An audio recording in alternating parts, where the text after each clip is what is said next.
Ella nos va a conversar sobre las constelaciones familiares, un modelo de intervención clínica con sustento teórico y validación emergente.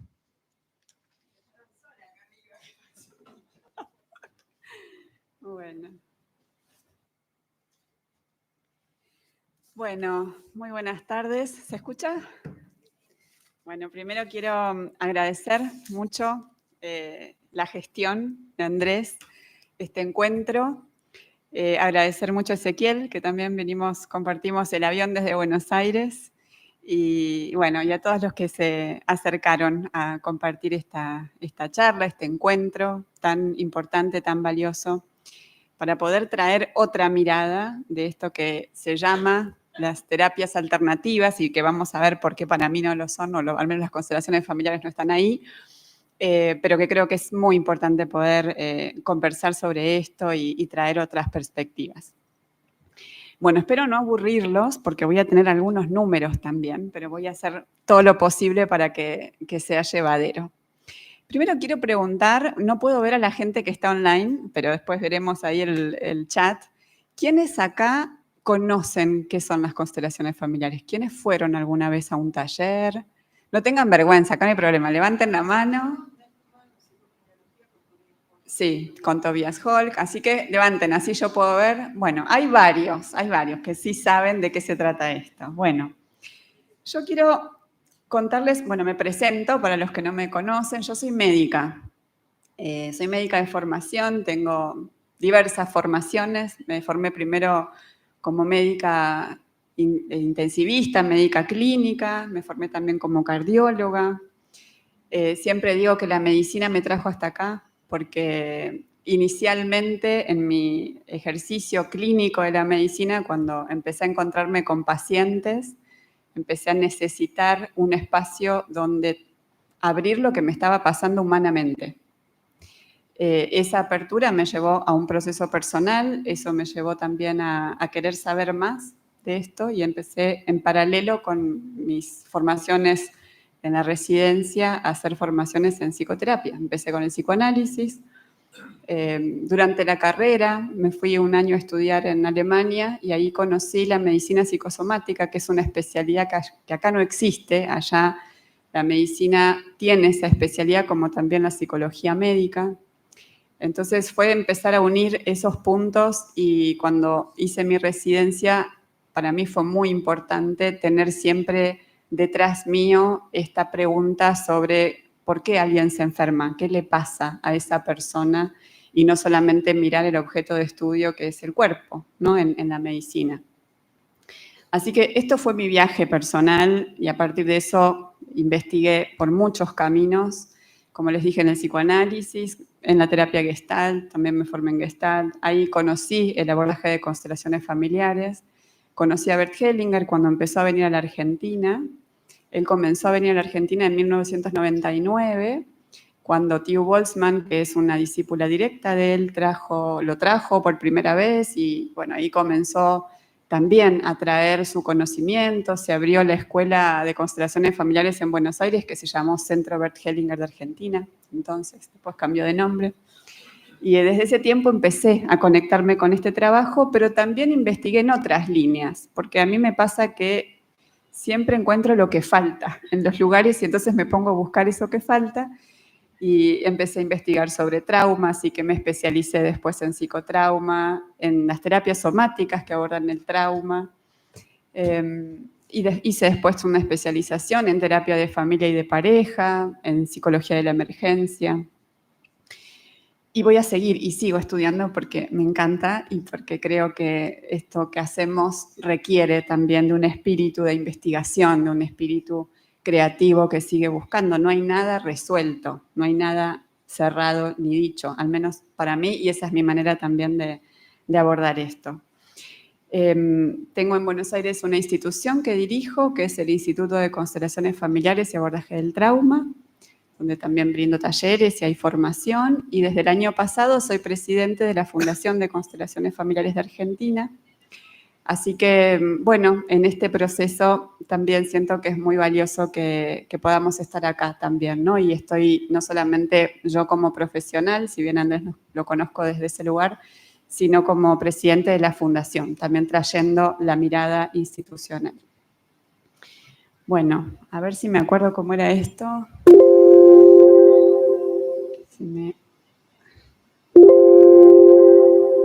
Ya hice el lío, ¿no? Ahí va. Muy bien, gracias, gracias.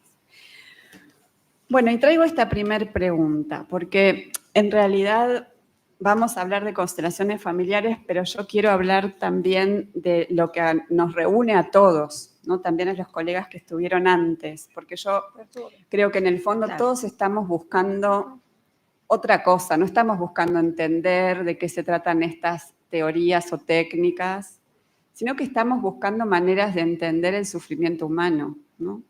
Una pregunta que me parece muy importante porque estamos buscando que también todas las personas estén saludables. Entonces, ¿qué es la salud? ¿Qué es esto que buscamos como la salud? ¿De dónde surge el sufrimiento? ¿Cómo entonces lo podemos aliviar? Y pensaba en, bueno, en los precursores de todo esto que estamos hoy trabajando juntos, repensando. Y busqué algunas citas para que veamos cuán confluentes son estos conocimientos. Freud decía que la salud en un sujeto es la capacidad que tiene de amar y trabajar, ¿no? Arbeiten und lieben, decía Freud, ¿no? Amar y trabajar. ¿Por qué? Porque implica poder estar relacionados con otros, implica poder estar en vínculo, y también implica poder lidiar con las situaciones difíciles que la vida nos trae, el mundo, ¿no? Es decir, que desde esta mirada es transitar los procesos de conflicto, de dificultad y no quedar paralizados por esto. Es poder habitar el conflicto, es la idea de poder estar en relación a aquello que nos resulta difícil sin la expectativa de que eso vaya a desaparecer. El conflicto va a estar, la dificultad va a estar. La pregunta es cómo transitamos esto, ¿no? Y si es posible entonces repensarlo, darle otro sentido, resignificarlo. Winnicott dice que la salud es poder ser uno mismo en presencia de un otro. Es decir, el otro en la familia muchas veces empieza a proponernos juegos relacionales donde para poder ser parte de la familia dejamos de ser nosotros mismos. Corrientes actuales nombran esto como lo traumático. El trauma de desarrollo tiene que ver con perder esa autenticidad de quiénes somos para poder estar dentro de la familia. Entonces la salud sería poder ser uno mismo en relación a otros. Y la salud sería poder tener esa capacidad de los niños de jugar, de estar libremente, espontáneamente en relación con nuestro deseo y con el otro. Bion decía que la salud es pensar lo impensable, es decir, poder poner en palabras, en pensamientos aquello que nos pasa y que haya un otro continente que nos pueda acompañar en ese proceso.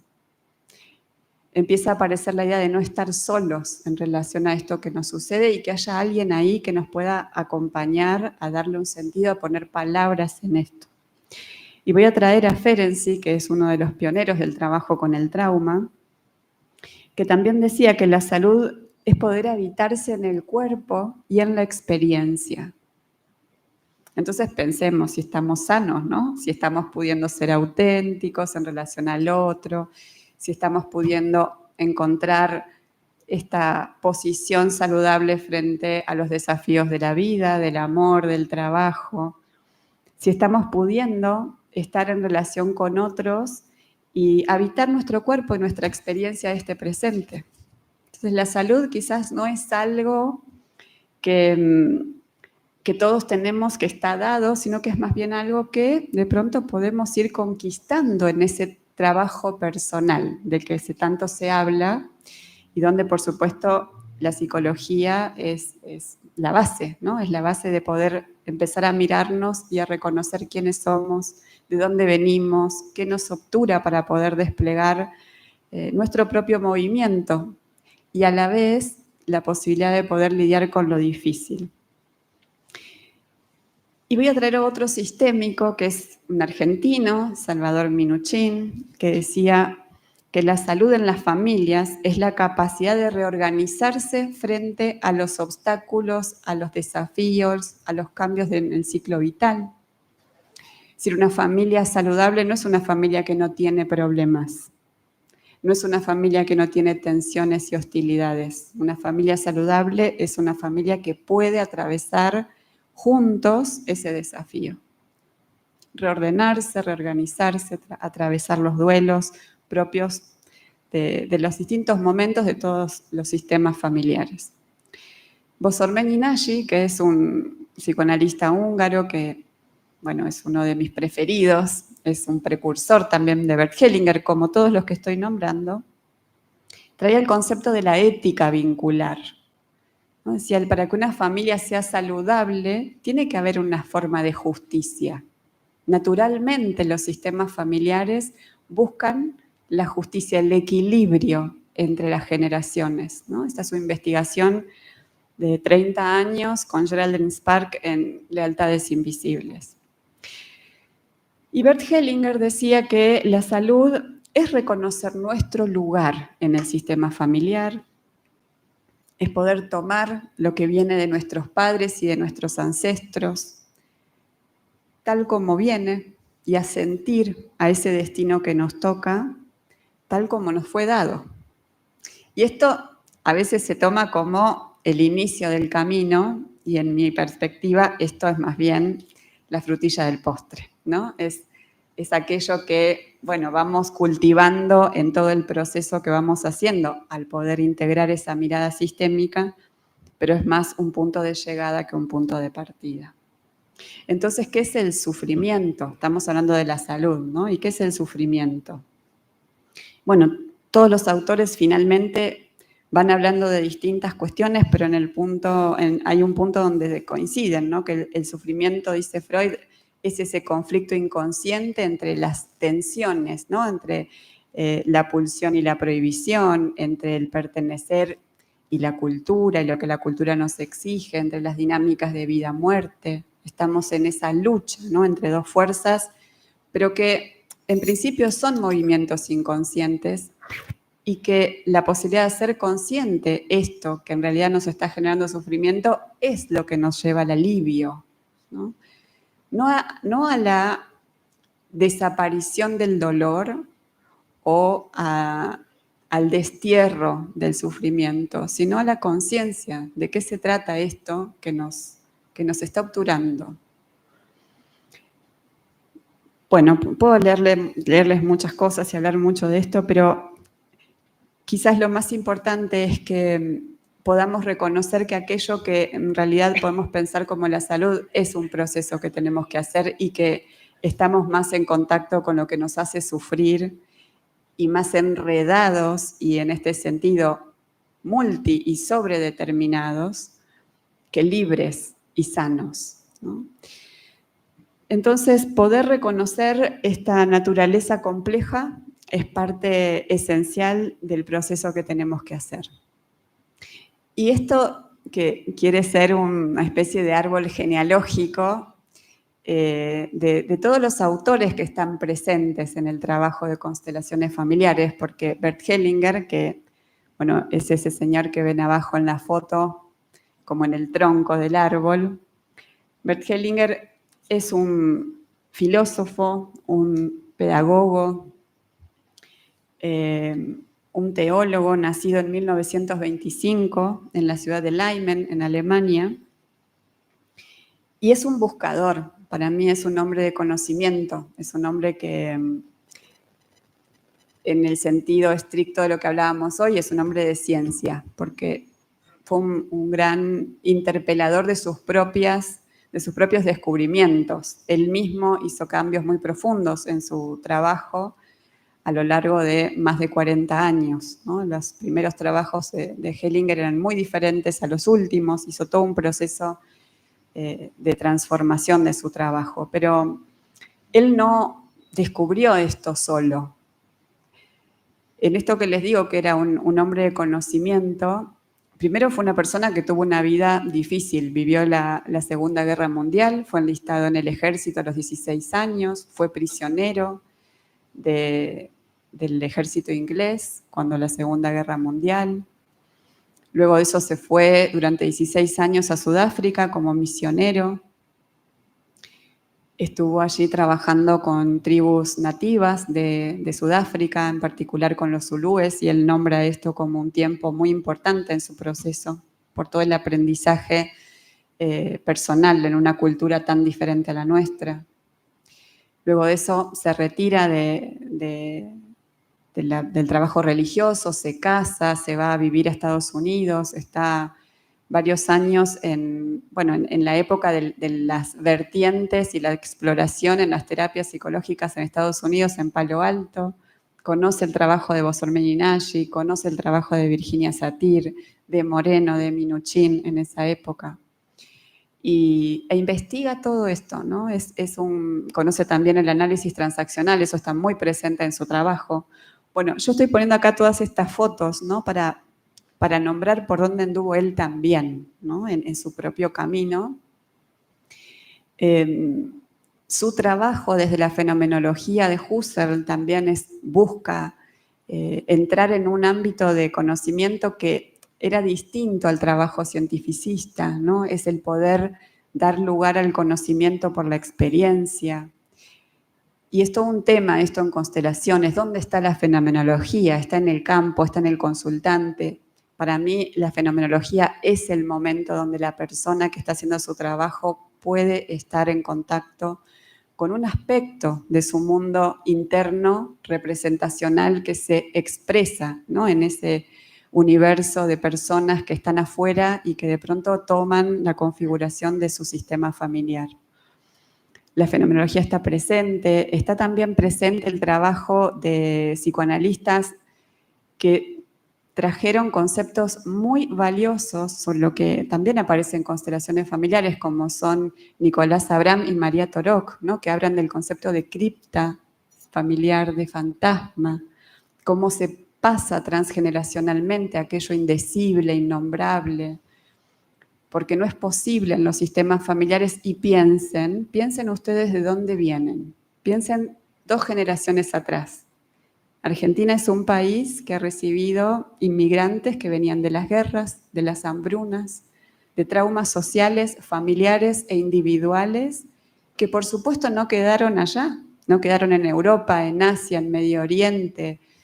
Y los pueblos nativos, los pueblos originarios que estaban en esta tierra, que también fueron desplazados para crear ese espacio, luego con la Ley de Avellaneda, donde vinieron los inmigrantes a hacer de esta una tierra próspera y grande, ¿no? Esto no era una tierra vacía.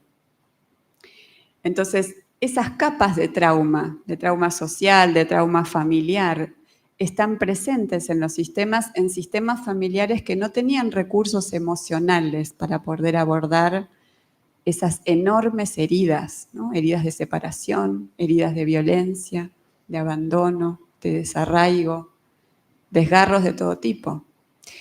Esto es lo que ellos, que eran húngaros, ¿no? María Torok y Nicolás Abraham, describen como la cripta, ¿no? Lo criptogénico, eso que no se puede decir y que queda encerrado, englobado en los silencios familiares y que luego se va transmitiendo en ese fantasma familiar que está en el espacio relacional, que está en la mirada de la abuela cuando el niño dice no quiero comer más y para ella eso es una tragedia porque viene del hambre. Aunque no le diga nada, además se dicen cosas en la familia, ¿no? Pero aunque no le diga nada, en ese momento todo lo pasado está presente. Y ese es el mecanismo de transmisión transgeneracional a nivel psicológico que ellos descubren y que está tan presente en el trabajo de constelaciones familiares.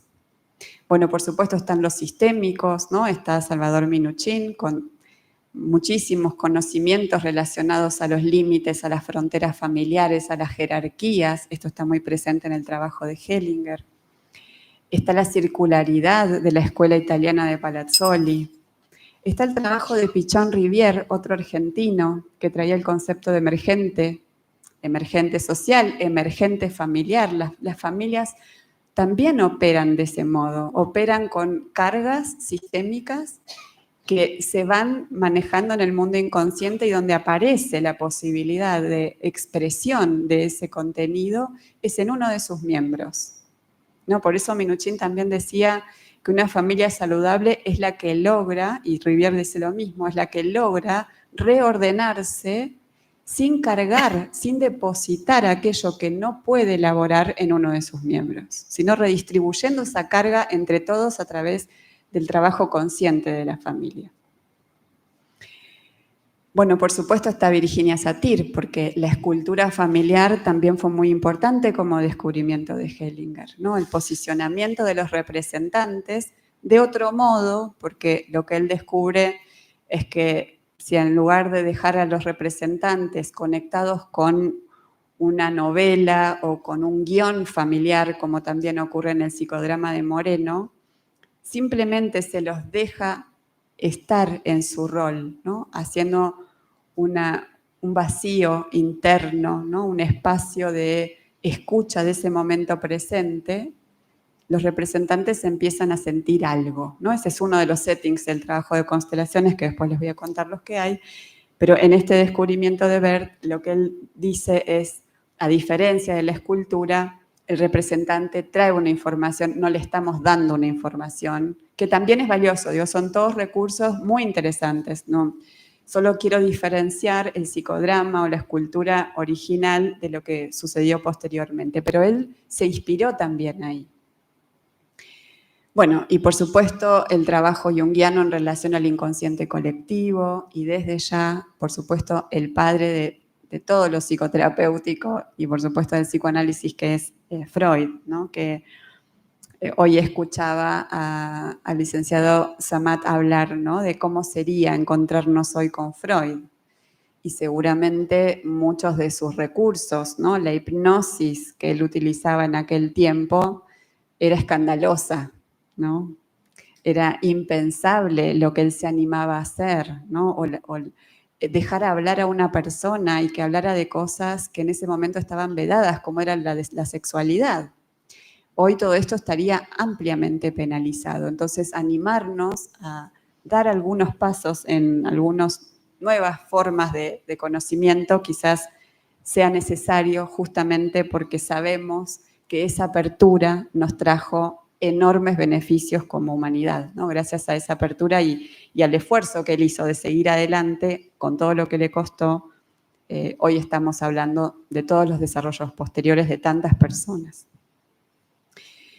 Bueno, así que estas son algunas palabras también que me parecían importantes traer, porque todas esas palabras, ¿no? La fenomenología, el análisis transaccional, la cripta al fantasma, el emergente, el chivo expiatorio, la escultura, las lealtades invisibles, el emergente sistémico, la circularidad, las intervenciones paradojales, la estructura, las jerarquías, los límites, las fronteras, la escultura familiar. Todo esto está en el trabajo de constelaciones familiares, quizás con otros nombres. Entonces, finalmente, todas estas escuelas, estas maneras de mirar el sufrimiento humano y quizás tratar de acompañar y de dar algún aporte, ¿no? Alguna ayuda a ese lugar de sufrimiento, tratan con alguno de estos temas. Tratan con las dinámicas de exclusión, que son muy comunes en las familias como mecanismo de defensa. Tratan con disfuncionalidades en el apego, con apegos que no han podido establecer lazos seguros por heridas traumáticas que se fueron transmitiendo en diversas generaciones. Tratamos con dinámicas de vida-muerte, ¿no? Esta fue también uno de los postulados freudianos, uno de los grandes giros de su obra, de la teoría sexual en 1921, después Más allá del principio de placer, aparecen los conceptos de tensión de vida-muerte. Las constelaciones familiares tocan profundamente esa pregunta. ¿Estamos vivos ¿realmente estamos vivos? ¿O qué es en realidad la dinámica de muerte, ¿no? ¿Cómo es estar vivo y qué diferencia hay entre estar vivo y traernos a la vida? Y muchos de los procesos terapéuticos tienen que ver con esto, con reconocer aquello que nos desconecta de la vida, que no es la muerte real, pero que es sí un impulso destructivo, un impulso de desconexión, un impulso violento que está en nosotros, que está en las familias, que está en la sociedad. Entonces este es uno de los lugares esenciales del trabajo de constelaciones familiares. El concepto de implicancias, de lealtades, ¿no? De las identificaciones imprescindibles para volvernos seres humanos. No es posible ser seres humanos sin un mapa de lealtades e identificaciones, ¿no? Entonces, en esos lazos de amor que implican las identificaciones, quedamos tomados también por esos mismos mecanismos de lealtad que nos retiran de nuestra singularidad, de nuestro devenir personal. Y del mismo modo, las compensaciones sistémicas, ¿no? Estamos hablando de términos que están presentes en distintas escuelas y con los que también trabajamos en nuestra mirada. Bueno, para los que no lo conocen, ahí tenemos otra foto de Bert Hellinger, muy cortito quizás, además de todo esto que vengo hablando, el trabajo de Bert Hellinger trajo algunos conceptos más propios de su mirada, ¿no? Como el concepto de la conciencia familiar consciente o la conciencia familiar inconsciente. Por supuesto, tomamos todos la imagen arquetípica del iceberg, ¿no? En el mundo familiar es enorme la carga inconsciente, es enorme la cantidad de lealtades y de identificaciones de las que no sabemos que en realidad estamos siendo parte, y justamente por eso el límite de la palabra es que muchas veces es difícil o lleva mucho tiempo y quizás haya lugares a los que no logremos acceder solamente con la palabra. Y el trabajo de constelaciones familiares ofrece una vía mucho más directa que hay que utilizar bien, respetuosamente, con conocimiento, con ética, en el tiempo adecuado para el consultante, pero no deja de ser un instrumento muy valioso para entrar en la operatoria inconsciente con mucha rapidez. Conciencia familiar consciente, inconsciente, él también trae conceptos sobre la red y el sistema familiar. Él observa en su trabajo que no solamente quedamos ligados a la familia por lazos de sangre, ¿no? Ese sería el concepto de sistema familiar, son todos los lazos de sangre, no importa si estamos vivos o muertos, si son personas reconocidas o no por el sistema, siguen siendo parte de ese sistema. Pero también hay otros que han colaborado o damnificado fuertemente a la familia, ¿no? Si hay un asesinato, por ejemplo, entonces el asesino también forma parte de esa red familiar. A veces ahí se producen confusiones, no significa que tenemos que ir a abrazar al asesino, ni que tenemos que reconciliarnos con el asesino, ni que hay que perdonar todo. Significa que, porque esta es la mirada sistémica, no tiene que ver con la mirada propia de Hellinger. La mirada sistémica no piensa en términos morales, si está bien o está mal. Piensa en cargas sistémicas. Y lo que él observó en sus primeros trabajos, si armaba un taller en un espacio como este, ponía a todos los representantes de la familia y ponía afuera, ¿no? Como si pusiéramos detrás de aquellas puertas al asesino de alguien de la familia. Y lo que él observó es que de todo este grupo, que todos podrían ser representantes de un sistema familiar, algunos iban a estar interesados por la persona que estaba allá atrás, pensando que no sabe qué está haciendo, o que está enojado pero quiere verlo, o que no quiere que se escape, o quizás alguien sintiera incluso pena por esa persona. Entonces empezó a observar que este era un fenómeno que se repetía en los sistemas humanos y se dio cuenta de que si lo incluía en la sala, esas personas del sistema que se veían interesados por el que estaba afuera, se aliviaban y podían estar disponibles para relacionarse con su pareja, con sus hijos, con su vida, ¿no? Entonces, cuando hablamos de incluir en la red, no estamos diciendo que tenemos que hacer algo necesariamente con esa relación, ¿no? Sino que es parte del destino familiar y de alguna manera reconocer esa participación aligera, alivia el propio devenir en la vida o el de otros. Ese fue un ejemplo negativo. También podemos incluir a alguien que le firmó el pasaporte o que falsificó el pasaporte de un abuelo para que se pueda venir escapando de Europa, ¿no? Y esa persona también es importante, porque si esa persona no hubiera existido, quizás ese abuelo no podía venir y no estamos acá hablando de nuestra historia, ¿no? Entonces, la integración de estas personas de la red es uno de los descubrimientos de Hellinger. Él habla de lo que quizás hayan escuchado mucho nombrar, como los órdenes del amor o las leyes básicas de los sistemas humanos que tienen que ver con esos 3 primeros puntos, la pertenencia, ¿no? O la vinculación, esto que les estaba hablando, las exclusiones en los sistemas humanos son mecanismos de defensa. Esto lo hablan otros sistémicos, por supuesto, ¿no? Minujín habla mucho de esto, bueno, hay diversos. Él también lo corrobora.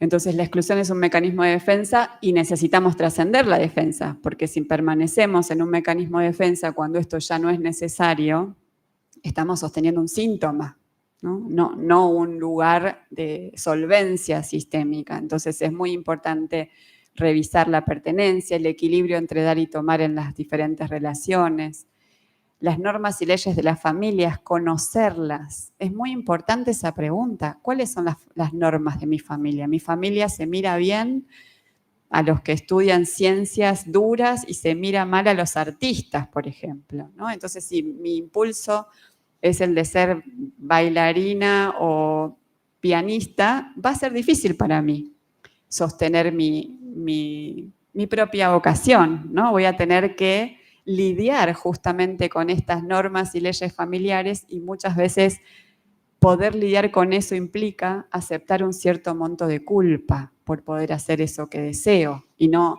problematizar la culpa, sino, bueno, no, es así, parte de mi devenir es justamente esto, ¿no? También habla de las jerarquías familiares, que es otro de los conceptos que también traía Minujín, y de las dinámicas de vida-muerte, de víctimas y victimarios, que, bueno, de alguna manera los fui nombrando. Bueno, en función del tiempo voy a avanzar un poquito porque quiero hablar de algunas cuestiones que quizás no son tan fáciles de encontrar. Esto lo pueden encontrar, lo que conté hasta acá, quizás con más facilidad en distintos lugares. Me parece muy importante traer algunos conceptos en relación a las neurociencias y a las investigaciones actuales en epigenética. Quizás hayan escuchado hablar de esto un poco, pero desde los años 50 aproximadamente, 70 años, se ha desarrollado esta disciplina de la medicina que es una subespecialidad de la genética. Y bueno, les podría contar muchísimas cosas muy interesantes, pero no me quiero ir por las ramas. Hay investigaciones recientes desde el 2013 en adelante que tienen mucho peso estadístico. Una de las más importantes es la de Yehuda, de Rachel Yehuda, que es una gran investigadora en esta área, porque ella lo que está buscando es comprender si los traumas vividos en generaciones anteriores generan cambios biológicos que se heredan en las siguientes generaciones. Y esto ya era una hipótesis con la que venían trabajando en epigenética, como les decía, desde los años 50 por el trabajo con gemelos homocigotas, donde esto ya se había verificado. Pero ella hace un estudio muy interesante en el 2016 donde investiga a los descendientes de las víctimas del Holocausto y hace 2 grupos. Los estudios en ciencias biológicas son muy importantes cuando se hacen en contraste, ¿no? Con grupos control, y ella hace justamente esta investigación entre descendientes de judíos que sobrevivieron al Holocausto y judíos que estaban en Estados Unidos cuyos ancestros no habían vivido el Holocausto. O sea, ya se habían ido de Europa y estaban en Estados Unidos, habían emigrado previamente. Y en ese estudio del 2016, ella confirma que hay cambios epigenéticos en ciertos genes muy importantes que son los que regulan el eje hipotálamo hipofisario suprarrenal, que es el eje del estrés, básicamente. Y entonces puede confirmar que los descendientes de las víctimas del Holocausto tenían un mayor índice de ansiedad, depresión y otros trastornos en la salud mental coherentes con las experiencias traumáticas de sus ancestros, y el grupo control de Estados Unidos no mostró estos cambios epigenéticos ni los síntomas. Así tenemos diversos estudios, pero me parece muy importante, no sé si ustedes entienden qué es lo epigenético, lo puedo decir muy cortito, porque también hay de pronto información que circula, incluso por personas muy renombradas en el ámbito de constelaciones familiares, y que es errónea. Nadie puede cambiar su genética. Su genoma, nuestro genoma es inalterable, es nuestra huella digital, ¿no? Por eso el banco genético puede encontrar exactamente a una persona por ese mapa genético, ¿no? Esto es inalterable, del principio al final de nuestra vida. Pero sí, lo que la medicina ha descubierto es que sí podemos cambiar el epigenoma. ¿Qué sería el epigenoma? Seríamos en esta sala, todos nosotros somos nuestro ADN, nuestra información, nuestra codificación que hace que cada uno de nosotros sea quien es. Y el epigenoma son aquellas puertas de madera que permiten el acceso a la sala. Son proteínas que habilitan el ingreso a esa información genética o que lo inhabilitan. Entonces, el gran descubrimiento de estas investigaciones es que el estrés y diversas experiencias que son cotidianas, estresores internos o externos, a través de mecanismos, muy sofisticados de metilación y otros, generan cambios en esas puertas. Entonces, si un ancestro ha vivido una experiencia traumática como una hambruna, una migración forzada, abandono, murieron sus padres cuando era pequeño, violencia en la infancia, estresores muy importantes, esas puertas que quizás estaban vedadas, por ejemplo, para una forma de cáncer, estaban cerradas, se van a abrir y van a permitir que se expresen ciertos genes que estaban, si no, inhibidos a su expresión, ¿no?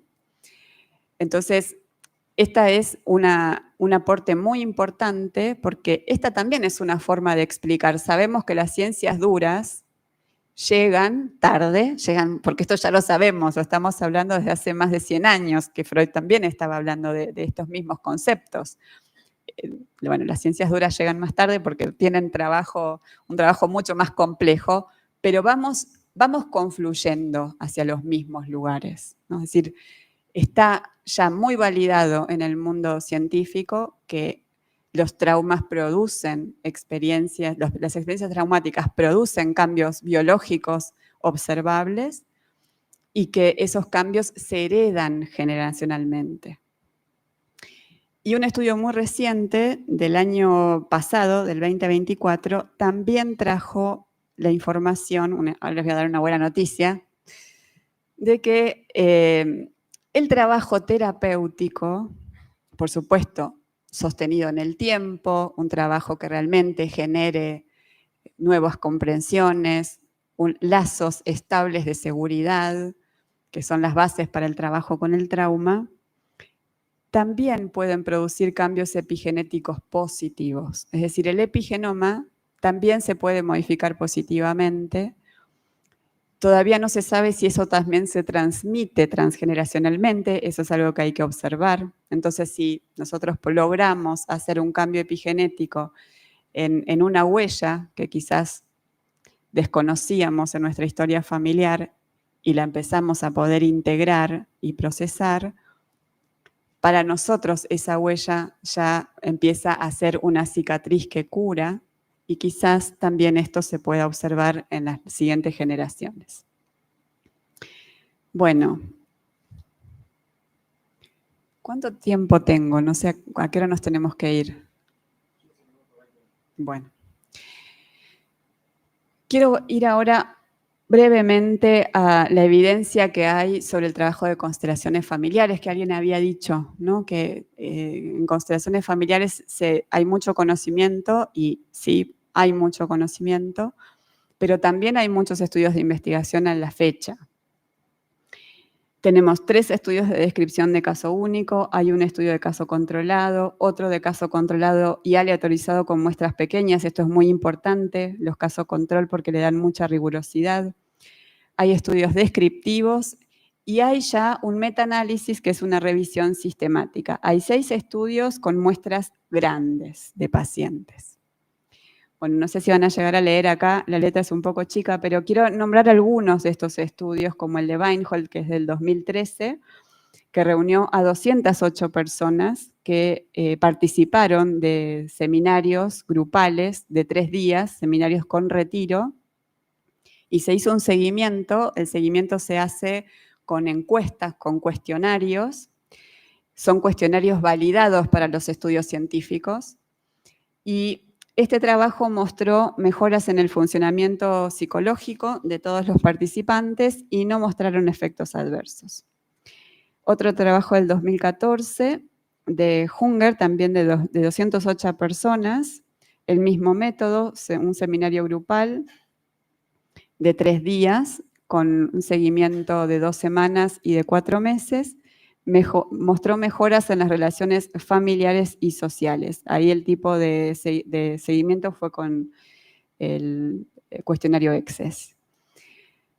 Bueno, hay varios más. El más importante que quiero contarles es el de Konkolitesh, que también es un grupo húngaro. Este es un metaanálisis, es decir, se estudiaron 12 estudios, o sea que hubieron 590 participantes.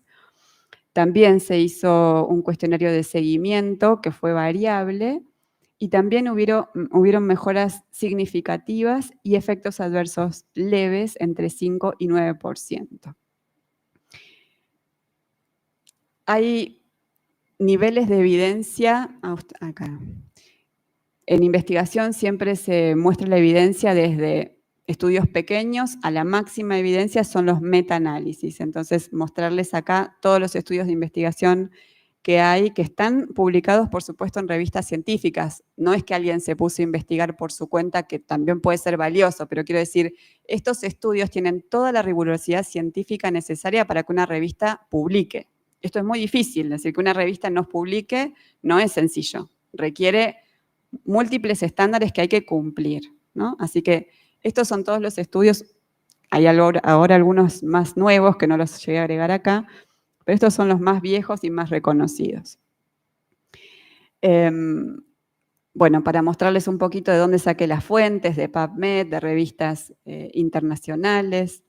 Hay algunos trabajos interesantes que intentan explicar qué sucede con el fenómeno del representante, que si alguien no conoce cómo es una constelación, ahora les voy a mostrar unas fotos.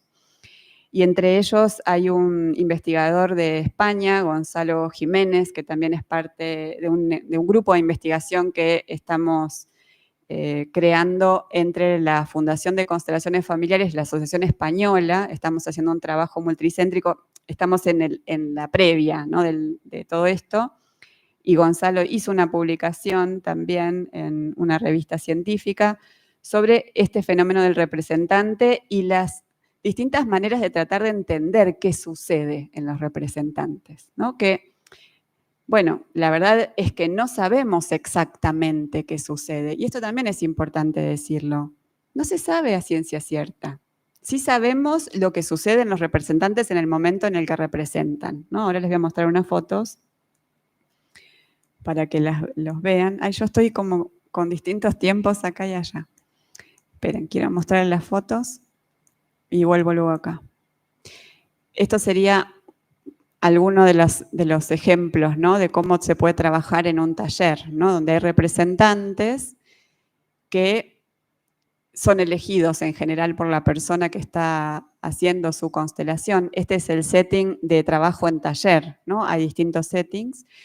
También se puede trabajar con objetos en el espacio. Ahí están viendo un ejercicio, por ejemplo, con la línea de hermanos, que ven las, ¿no? Está acá. que ven las hojas en el piso, ¿no? Se puede trabajar también de esa manera. Otro setting es el trabajo de consulta individual, donde se puede trabajar con objetos. Esto es el tablero familiar, hay distintos formatos. Y también se puede trabajar en esa modalidad. Bueno, entonces, hay investigaciones sobre qué sucede en los representantes cuando están ahí parados y están trayendo una información que los consultantes confirman, ¿no? Porque este es el punto. La persona que está ahí haciendo su trabajo generalmente dice, así hablaría mi mamá, es muy parecido a lo que está diciendo mi mamá, o mi mamá no me mira, igual que la representante que está mirando hacia otro lado, ¿no? Es decir, hay, no es literal, no es puntual, pero hay una actitud y muchas veces emociones que son muy coherentes con lo que la persona puede confirmar de quien representa, ¿no? El representante por el representado. Entonces lo que les mostraba es esto, que hay investigaciones que intentan entender qué sucede ahí, y lo cierto es que también en esta investigación, aparecen todas estas posibilidades de qué sucede en el fenómeno del representante, cada una de esas líneas que, bueno, por una cuestión de tiempo no me voy a detener, que no lo sabemos a ciencia cierta. Hay hipótesis relacionadas a la teoría de los campos mórficos, que también tienen contrapartidas, hay quienes no las validan, por ejemplo, en biología. Está la idea de también la expansión de la conciencia o un estado de mayor percepción, la idea de la sincronicidad junguiana, de la que también habló la colega, la idea del inconsciente colectivo junguiano, las neuronas espejos, el entrelazamiento cuántico, pero todo esto no tiene una certeza, no hay ninguna comprobación. Lo que sí sabemos es que esto sucede, que los representantes sí traen una información que es confirmable, pero no sabemos cómo ocurre todavía. Mi idea es que el día que tengamos unos resonadores así tipo casquitos que sean móviles, vamos a entender mejor lo que sucede en ese momento a través de los estudios funcionales de imágenes. Todavía eso no está ocurriendo. Bueno, hay múltiples experiencias institucionales y académicas que incluyen constelaciones familiares en Argentina y en otros países. Tengo muchas diapositivas, después, bueno, quizás se las podemos hacer llegar, pero hay cursos de posgrado en diversas universidades, nuevas herramientas y nuevas miradas, constelaciones familiares en la Universidad Nacional de Mar del Plata, formación en salud y constelaciones familiares en la Universidad Área de Salud Humana, Universidad Nacional de Loja en Ecuador, por parte del doctor Schiavo. Hay también en la Universidad de Flores en Buenos Aires, por también talleres de profundización en la teoría y la técnica, con configuraciones familiares, en el Hospital de Río Cuarto, en el Hospital Alvear, en el Hospital Álvarez. También tenemos experiencias en el ámbito jurídico muy importantes, como el programa Gaia, que es un programa que se viene llevando adelante desde hace varios años en la cárcel de Batán, viendo enormes cambios en las personas que han perdido su libertad, ¿no? Haciendo un trabajo muy hermoso con todos ellos. Se han creado múltiples institutos de derecho sistémico en el país, en Mar del Plata, en Morón, en Misiones, en Buenos Aires. Hay cursos de derecho sistémico en la Facultad de Derecho en la Universidad de Buenos Aires, en la Universidad del Este en La Plata. En el ámbito educativo también se ha llevado esta herramienta a distintos colegios, han habido también en universidades, en la Facultad de Psicología de la Universidad Nacional de Córdoba, Fenomenología Gestalt y Trabajo Sistémico, donde también se trabajó con los órdenes del amor, con representantes, el enfoque sistémico transgeneracional, bueno, muchísimas experiencias. Se ha presentado, yo he presentado este trabajo en múltiples congresos, con el Congreso de APSA, en el Congreso de la Asociación Argentina de Salud Mental. Doy ahora clases en este año también en el capítulo de Psiquiatría Integrativa, en un módulo directamente llamado así, Constelaciones Familiares y el aporte a la clínica psiquiátrica. Bueno, solo para compartir algunas de las experiencias. En el ámbito organizacional también hay una especialidad donde se han hecho experiencias en el Instituto Kennedy de Tucumán, en el Instituto Federal Penitenciario de Jujuy, bueno, muchísimas más. Y quiero traer lo que empezamos hablando hoy, antes de que se me termine el tiempo, terapias alternativas o terapias complementarias.